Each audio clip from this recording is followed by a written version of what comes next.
Hello everyone, मैं हूँ doctor स्फूर्ति भंडारी और आप सभी का हार्दिक स्वागत करती हूँ हार्ट ऑफ हेल्थ इस यूट्यूब चैनल पे। कपालभाति, आप सभी लोग कपालभाति के बारे में जानते होंगे, किसी से सुना होगा, लेकिन क्या आप सही तरीके से कपालभाति करते हैं? तो आज मैं बताने जा रही हूँ कपालभाति किस तरह से करनी चाहिए, कपालभाति आप सही तरीके से करते हैं या नहीं, ये कैसे चेक करना है, और कपालभाति किन लोगों को करनी है, किन लोगों को नहीं करनी है। कपालभाति के क्या क्या फायदे हैं ये भी जानना बहुत ही ज़रूरी है। तो मेरा ये वीडियो अंत तक ज़रूर देखिए ताकि आपको पूरी जानकारी मिल सके। तो आइए शुरू करते हैं कपालभाति के बारे में सब कुछ। कपालभाति प्राणायाम का महत्वपूर्ण हिस्सा है। प्राणायाम से पहले करने की यह शुद्धि क्रिया है। कपालभाति बहुत ही लाभकारी है, रोग निवारक है। सिर्फ कपालभाति भी अगर की जाए तो इसके फायदे अनगिनत है। कपालभाति किस तरह से काम करती है? पाचन शक्ति बढ़ाती है। कपालभाति से श्वसन संस्था प्राकृत रहती है एवं फेफड़ों की ताकत बढ़ती है। रक्त परिसंचरण में काफ़ी सुधार आता है। शरीर के हर हिस्से में खून पहुंचता है।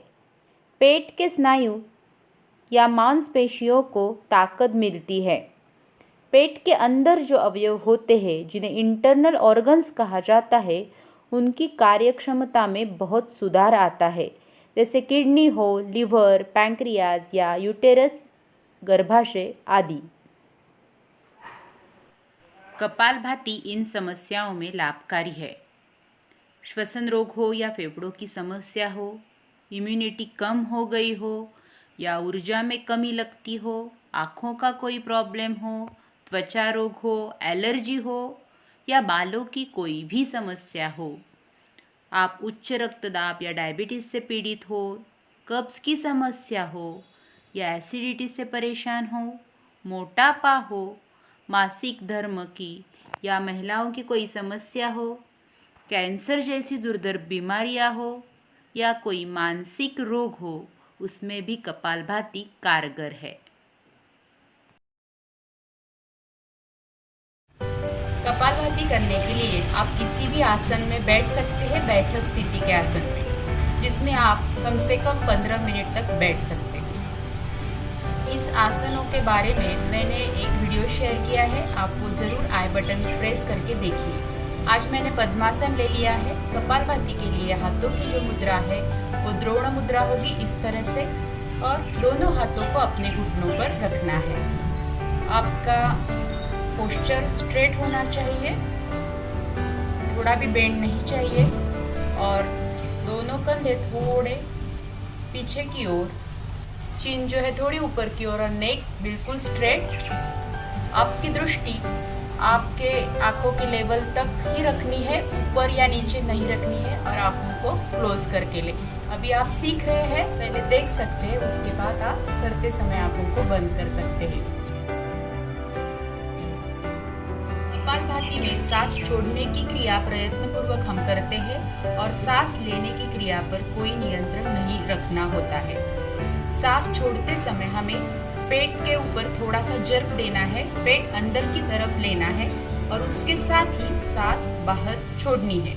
उसके बाद अगले टाइम जब यही क्रिया आप करेंगे तो इन दो क्रियाओं के बीच अपने आप से सांस अंदर आ जाती है।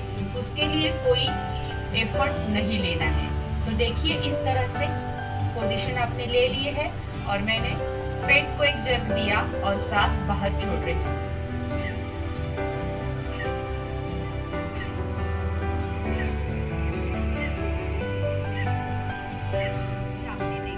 कपालभाति में जो एक्सहेलेशन है वो हम खुद करते हैं और दो एक्सहेलेशन के बीच में इनहेलेशन अपने आप से हो जाता है।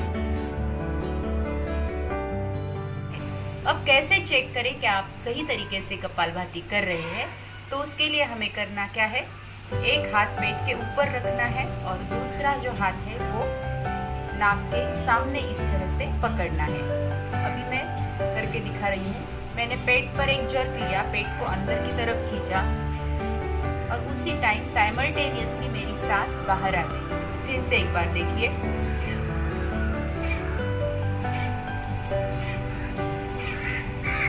अगर आप सही तरीके से ये कर रहे हैं तो फिर आपको भय नहीं है। कपालभाति हमें कितने स्पीड में करनी चाहिए ये अभी बताने जा रही हूँ।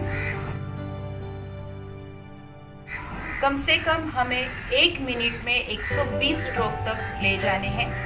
उसके लिए आप पहले मिनट या टाइम पर काउंट न करके स्ट्रोक्स पर पहले काउंट कीजिए, यानी पहले 10 स्ट्रोक, फिर उसके बाद 20, 30 ऐसा बढ़ाते हुए फिर 1 मिनट में आप कितने कर सकते हैं और उसके बाद स्पीड बढ़ाकर ज़्यादा से ज़्यादा 120 तक करने की कोशिश कीजिए। 5 मिनट तक भी आप कपालभाति कर सकते हैं। आपको ध्यान ये रखना है, जो किसी के समझ में जल्दी से नहीं आता या कोई बताता नहीं है, जब हम कपालभाति खत्म करते हैं तो तुरंत कोई भी मूवमेंट नहीं करनी है, केवल उसी पोजीशन में आपको रहना है और उसके बाद जब अपने आप से सांस चलनी शुरू हो जाए तभी आपको अगला राउंड आपको शुरू करना है।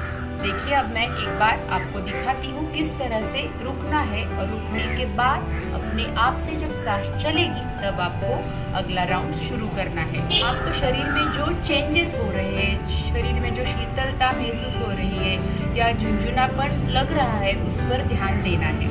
आंखें बंद करके उसको महसूस करना सबसे ज़्यादा ज़रूरी है। तो देखिए